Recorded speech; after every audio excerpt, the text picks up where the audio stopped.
Hi అండి, good morning. ఈరోజు సింపుల్గా క్యారెట్ హల్వా ఎలా చేద్దామో కుక్కర్లో చూద్దామండి. ముందుగా నెయ్యి వేసుకొని క్యారెట్ తురుము పచ్చివాసన పోయే వరకు బాగా ఫ్రై చేసుకోండి. మీడియం టు లో ఫ్లేమ్లో పెట్టుకొని బాగా ఫ్రై చేసింది తర్వాత షుగరు, పాలు, అలాగే నేను ఇక్కడ బాదం కాజు పేస్ట్ రెడీగా పెట్టుకున్నాను. అది కూడా వేసుకోండి, ఆప్షనల్. వేస్తే టేస్ట్ మాత్రం చాలా బాగుంటుంది. ఒకసారి ట్రై చేసి చూడండి. పాలు, షుగరు, ఎలాచీ పౌడర్ వేసి కుక్కర్ ఒక 3 to 4 విజిల్స్ రానిద్దామండి. మంచిగా బాగా కుక్ అయ్యే వరకు చూసుకొని విజిల్స్ రానిస్తే టేస్ట్ చాలా బాగా వస్తుంది. ఇంకా బాగా కలిపేసుకోండి. కలిపేసి మనం కుక్కర్ విజిల్స్ మూత పెట్టేద్దాము. ఇలాచీ పౌడర్ వేస్తున్నానండి నేను.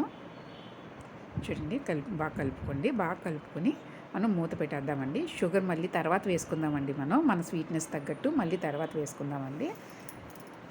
ఇంకా విజిల్స్ ఒక 4-5 వచ్చేసాక చూడండి కొంచెం ఉడికిపోయింది. బాగా క్యారెట్ ఉడికిపోయింది. బాగా కలుపుకొని మీకు కావాలంటే కొంచెం పాలు వేసుకోవచ్చు, సరిపోతాయంటే వదిలేయండి. నేను షుగర్ వేస్తున్నాను. షుగరు అలాగే కొంచెం కుంకుమ పువ్వు వేసుకోండి ఫుడ్ కలర్ కోసం. నేను కలర్ వేయట్లేదు, నచ్చిన వాళ్ళు వేసుకోవచ్చు. ఇంకా చూడండి, నెయ్యి కూడా వేసుకోండి. నెయ్యి ఎంత ఎక్కువ వేస్తే అంత టేస్ట్ వస్తుందండి.